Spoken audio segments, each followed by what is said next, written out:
The first pick, the Minnesota Timberwolves select. This is SportsCenter with Sage Steele and Kevin Nagandi. I honestly cannot imagine how these 60 young men feel waiting to hear their names called tonight. We are 30 minutes away from the NBA draft, tipping off right here on ESPN. We'll count you down until we get to that moment, Kevin. But a lot of news already. Yeah, last hour we had breaking news with the Sixers making the trade and moving Al Horford to the Thunder. And that trade, of course, collecting assets. Meanwhile, the Thunder doing that. And we've got more news coming in. According to Woj, Klay Thompson suffered a right leg injury working out in Southern California today and will undergo tests. The severity of the injury is not known. Thompson had been making his way back from an ACL tear in his left leg that he suffered in the 2019 finals and cost him all of last season. Let's bring in Adrian Wojnarowski with much more on this story. What more can you tell us, Woj, about this injury? Kevin, Klay Thompson was working out in Southern California today when he suffered what was described to me as a lower right leg injury, and he's going to undergo tests here the next few days, I'm told. It is immediately unclear the severity of the injury. Now, it was his left ACL that he missed all of the 2019 and 2020 season, the injury he had suffered in the previous NBA Finals. But right now, they're still waiting to get a sense of how serious this injury might be, Kevin. Well, it's the big story. Of course, the Timberwolves are on the clock in a draft that is really unknown at the top three. The Warriors pick number 2. How could this injury impact what the Warriors do tonight? I think it's too early to tell, Kevin. They don't know what they have, certainly with this injury with Klay Thompson, but certainly understand when you're drafting a teenager at the top of the draft, it's a long view, not based off an injury in the short term. But listen, if they're very serious about LaMelo Ball at 2, if he's there, James Wiseman, they were still working through those today. So remains to be seen how it's going to impact them tonight in the draft. Okay, Woj, from the draft room as we get ready for the NBA virtual draft right here on the campus at ESPN. Let's go to Sage. Again, Woj keeping track of breaking news from all different angles here with us on SportsCenter. He's standing by if need be. Also standing by now live is our Stephen A. Smith. And Stephen A., less than an hour ago, you and I were here on SportsCenter talking about what the Warriors should do with that number 2 overall pick. We're talking about the big man, James Wiseman, and how great of a fit he'd be with a healthy Klay Thompson, Steph Curry, Draymond Green.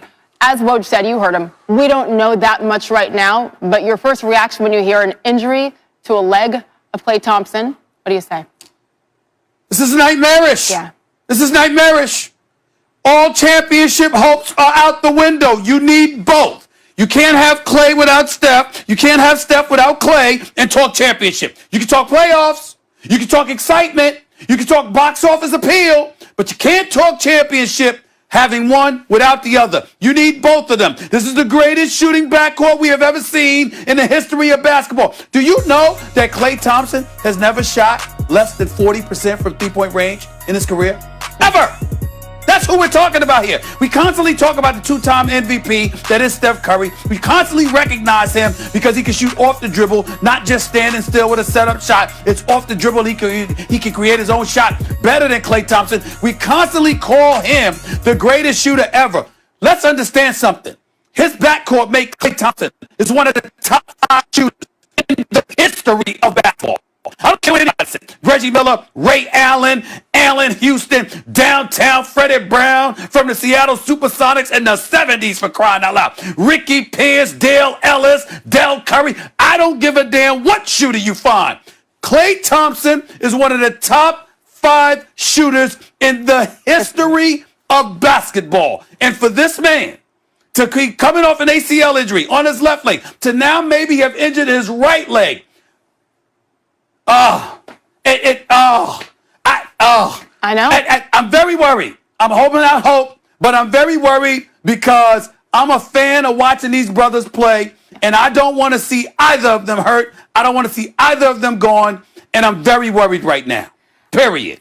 Absolutely. That's why you use the word nightmarish. And of course, even if you're not a Warriors fan, just watching the product that they've produced for so many years there together, that says it all. We do need to continue to point out, yes, it was that left leg on which he tore that ACL in the finals in 2019. I forget what year it is, 2019. The injury that we're reporting now, that Woj is reporting, is lower right leg. Either way, it doesn't sound like great news. Still a leg injury. It's still a leg injury. And then you wonder, because potential overcompensation as you're trying to heal that ACL. In the meantime, the Warriors have to focus on that. They still have to focus on the draft, too, right, Stephen A? They have business to do at number 2 tonight, but obviously this is in the back of their minds. No, it doesn't change anything.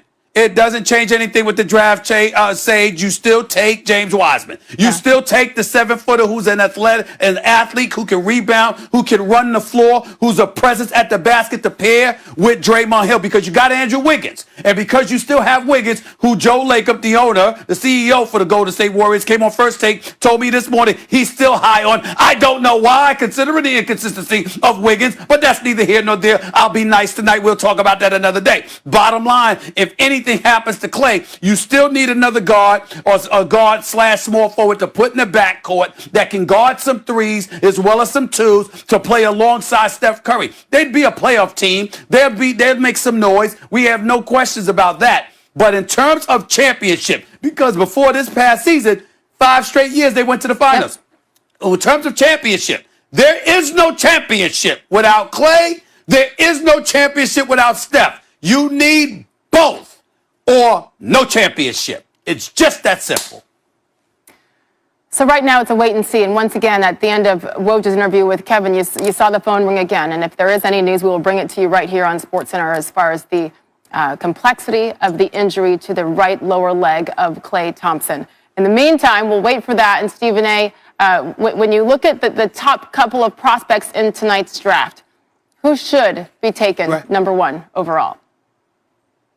I'm going to say Anthony Edwards. I'm going to say Anthony Edwards because Dwayne Wade has given him his vote of approval, and damn it, that's good enough for me. D. Wade has looked at this brother. He said he's 6'5". He's got an NBA body at 225, 230. He averaged 19 points a game. Needs to improve his shooting from the field and from three-point range, because he only shot like 29% from three-point range. But everybody talks about his upside, the athleticism, et cetera, et cetera. Halliburton, a lot of people like that guy and his upside. Jay Billis says he's undervalued. I hope he stays undervalued, so he'll fall at number 8 to my New York Knicks. But again, that's neither here nor there. I like Anthony Edwards. I think he's got that kind of game. Definitely Minnesota needs him, because you got Karl Anthony Towns. You don't necessarily need another big man in today's game the way it's played. You need guard play. And D'Angelo Russell, with an Anthony Edwards, seems to be a really good and impressive backcourt. You go that route, you let Wiseman fall at number 2, you hope and pray that Halliburton falls to number 8. That's the way I view it. The Minnesota Timberwolves are the ones on the clock, and 20 minutes from now, right here, again, the 2020 draft, right here on ESPN. Stephen A., thank you. And again, for all those of you at home, as well as you, Stephen A., we'll keep you up to date as soon as we have any further information on the injury to Klay Thompson. Yes.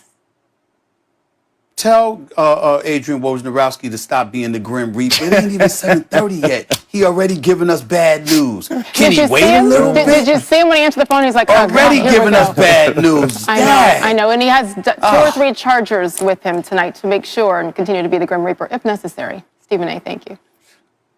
What he does with the Woj bombs inside 30 minutes until the NBA draft begins on ESPN. Our experts are standing by to answer the last-minute questions surrounding tonight's top 3 projected picks. And one of those guys, and we just talked about him, that is James Wiseman, 7'1" star from Memphis, projected to go number 2 to the Warriors. Think about this. Just in 2019, he was the Gatorade National Player of the Year.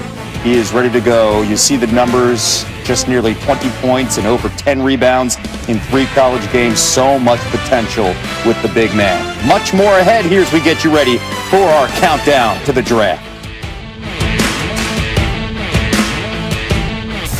It's almost here. The draft, as we count down, let's take a look at the players who are going to come off the board early. Georgia's Anthony Edwards, how about a -240 favorite to be the first overall pick to the Timberwolves? Yesterday, he was the second favorite behind LaMelo Ball.